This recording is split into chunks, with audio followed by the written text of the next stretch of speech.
Farzand tarbiyasi ona qornidan boshlanadi, urug' ekilgandan boshlanadi.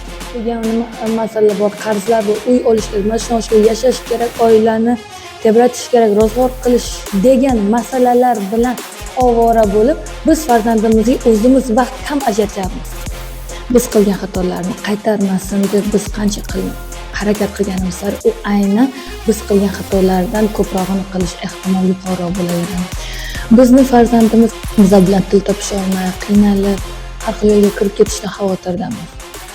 Degan narsamiz, biz hozir oqibatini birdaniga ko'ramiz, lekin o'zi asli sabab o'sha yerdan borib taqaladi. Bismillahirrohmanirrohim deb boshlaymiz. Bugungi suhbat juda jiddiy tusda bo'lmasa ham, lekin anchagina og'riqli nuqtalarimizni ko'rsatishiga sababchi bo'ladi. Chunki har birta muammoni ko'tarishdan oldin inson bir o'ylaydi, tafakkur qiladi. Shu muammoni ko'targan bilan birga unga qanaqa yechimlar topish mumkin? Chunki muammoni hamma ko'ra oladi, faqatgina u biz ko'rayotgan muammoni yechimini ko'rish uchun esa biz anchagina tafakkur, fikr qilishimiz kerak bo'ladi.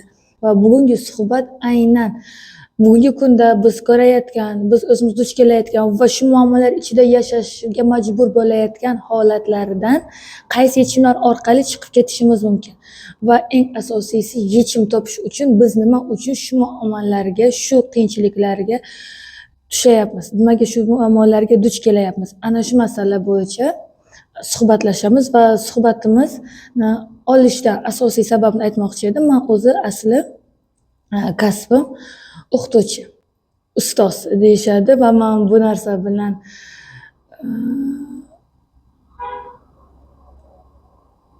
juda ko'p mas'uliyatni his qilaman. Chunki ustoz bu nafaqat bilim beruvchi, informatsiya beruvchi, ilm o'rgatuvchi, balki ana shu berayotgan ilmi, o'rgatayotgan bilimini ortidan kelayotgan oqibatlarga ham bir sababchi inson hisoblanadi. Shu uchun ustoz bo'lish, har qaysi sohada ustoz bo'lish bu ulkan mas'uliyat hisoblanadi.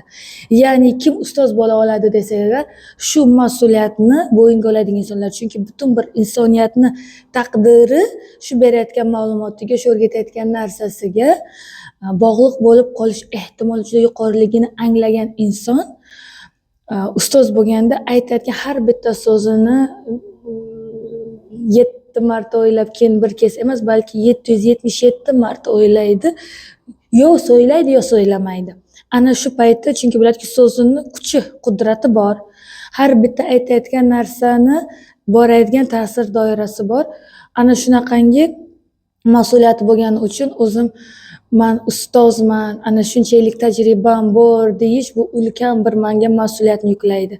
Chunki 10 yildan beri dars berib kelayotgan bo'lsam, bu 10 yil ofitsialni, ya'ni rasmiy ravishda qo'limizda diplomni olib ishini boshlaganimiz bo'lsa agar, undan oldin ham o'sha dars berishni boshlaganmiz. Lekin eng asosiysi shu bir narsani men chuqur anglagankiman, inson ustoz bo'lishdan oldin u butun umr o'zi asli o'quvchi, talaba, o'rganuvchi bo'ladi. Har qaysi buyuk bir ustozni kuzatadigan bo'lsak, ular bir chuqur o'rganuvchi insonlar. Nimaga? Chunki alhamdulillah musulmonmiz va har birimiz bilamizki, beshikdan qabrgacha ilm ol deyilgan. Va ana shu aytilingan hikmatga amal qiladigan insonlar butun umr o'zlarini ilmga talab insonlar hisoblashadi. Ya'ni o'sha uchun ham talaba deyiladi. Ya'ni talaba bu kim desangiz agar, bu ilmga tolib bo'lgan inson, ya'ni ilm izlovchi, ilm izlanuvchi inson. Shu uchun umr yo'limizda biz ham ustoz, ham shogirdmiz, ham talabamiz, ham o'rganuvchi inson hisoblanaman. O'sha uchun, chunki men o'zimdan-da kuchliroq, judayam kuchli, bilimli, har qanday sohada o'zining ustasi bo'lgan ustozlarini shtrix deydimda, hissalari bor. Juda ulkan hissalari bor hozirgi kunga yetib kelishimga. Va o'sha uchun aytayotgan, ma'lumotlarim berayotgan qanaqadir faktlar bo'ladi, ma'lumot bo'ladimi? Bular hammasi bittagina faqatgina men o'zimning shaxsiy fikrim va o'zimning faqatgina shaxsiy tajribam va o'qigan kitoblarimdan kelib chiqqan desam agar, bu qisqa bergan bo'laman, chunki buncha shaxsiy tajriba yig'ilishi uchun, buncha o'qigan kitoblarimdan to'g'ri xulosa chiqarish uchun juda ham ko'plab ustozlarimning hissalari bor. Chunki juda ham ko'plab ustozlarimiz bilan bo'lgan suhbatlarni hissalari bor. Ularni hayot yo'lini hissasi juda ulkan hisoblanadi va ana shu narsalarni ko'rganim uchun bir narsani bildimki, bu dunyoda shogird tayyor bo'lsa agar, ustoz doim topiladi, ustoz doim keladi. Faqatgina shogirdni tayyor bo'lishiga bog'liq. Siz demak bugun tayyor ekansizki, bugungi suhbatimiz sizgacha yetib boryapti. Va men orqali mana shuncha ustozlarimiz bergan ilmlar, bergan hayot tarbiyalari, o'gitlari sizlarga yetib boryapti. Faqatgina hozirgi holat bir sababchi bo'ladi. Nimaga sababchi bo'ladi desa agar, boshida aytganimdek, biz bugun duch kelayotgan muammolarini nima uchun paydo bo'layotgani va bu muammolarga bizni reaksiyalarimiz, ya'ni munosabatimiz va unga topilishi mumkin bo'lgan yechimlar haqida bo'ladi. Ustoz sifatida birinchi ko'taradigan muammo va bu muammoni video qilib share, ya'ni bo'lishimga sabab bo'ladigan narsa ham bugungi kundagi farzand tarbiyasidagi muammolar hisoblanadi. Inson dunyoga keladi, ulg'ayadi va oila quradi. Oila qurganda ham yaxshi niyatlar bilan Alloh taolodan solih farzandlar so'raydi. Farzandlari bo'lsin, farzandlarini baxti kamolini ko'ray deydi. Baxti kamoli bilan zavqqa to'lib yashay deydi. Va o'sha farzandlari uchun tun kun mehnatda bo'ladi, intiladi, uy qiladi, mashina oladi, to'y qiladi. Hamma narsa buni bir tizginga qo'ysa agar, inson farzand uchun yashaydi. Ayniqsa bizni o'zbeklarimiz. Chunki to'yni ham farzandimiz uchun qilamiz, uyni ham farzandimiz uchun olamiz, mashinani ham, hamma narsani ham. Asl o'zbeklarning hayotini mohiyati bu farzand hisoblanadi. Chunki har qanday daraxtni taqqoslaganda qaysi daraxt afzal desa agar, albatta mevali daraxt afzal deyiladi. Va har bir inson ana shu mevasini, rohatini ham ko'rishni xohlaydi. Lekin biz shuna bir davrda yashayapmizki, bugungi kunda juda ham ko'plab ota-onalar, yosh ota-onami, o'rta yoshdagi ota-onalar, hatto yosh ulug' ota-onalar ham ko'plab farzandlar bilan muammolarga duch kelishyapti. Bu muammolar masalan 30 yoshda, 50 yoshda, 60 yoshda paydo bo'lmaydi. Bu o'zi o'sha farzandni dunyoga kelishidan oldin, dunyoga, ya'ni urug' ekilishidan oldin o'sha narsaga pochva yaratiladi. Ya'ni bu nima degan desaga, faqatgina muammoga emas, umuman ta'lim, tarbiyaga nisbatan. Hazrat Ibn Sinoni oldilariga yosh oila kelib, bizani farzandimiz dunyoga keldi, sizga keldik ta'lim tarbiyangizni olish uchun deganda so'raganlar. Necha yosh deganlarda, hali aningda dunyoga kelgan chaqaloq desaga, 9 oy kech qolibsizlar. Qanday deb hayron qolganlardi? Chunki farzand tarbiyasi ona qornidan boshlanadi, urug' ekilgandan boshlanadi deyilgan. Ya'ni bugun biz siz bilan farzandlarimiz orasida duch kelayotgan muammolarimiz ana shu urug' ekilishida yo'l qo'yilgan xatolarga ham borib taqalishi ehtimol yuqori ekanligi haqida aytmoqchimanki, ya'ni bu birdaniga ko'rinadigan narsamiz. Biz hozir oqibatini birdaniga ko'ramiz, lekin o'zi asli sabab o'sha yerdan borib taqaladi. O'sha uchun bu narsani qisqa va faqatgina ana shu 3 ta narsa, 4 ta narsa, shu 5 ta narsaga bog'liq deb aytishni o'zi g'irt xato hisoblanadi. Chunki bu hayotda inson borki, tushunadigan inson borki, ongli inson borki, anglaydiki, har bir inson individual. Ya'ni har bir shaxsni o'ziga xos xislati, o'ziga xos hayot tarzi va o'ziga xos qiyinchiliklari yashab o'tayotgan bor. Va bunga yechim ham o'ziga xos bo'ladi. Ya'ni hamma uchun degan narsa bu o'zi asli hech kim uchun hisoblanadi. Lekin shunday narsalar borki, qaysiki azaldan butun bir jamiyat uchun yozib qo'yilgan va butun jamiyatga ta'sir ko'rsatadigan.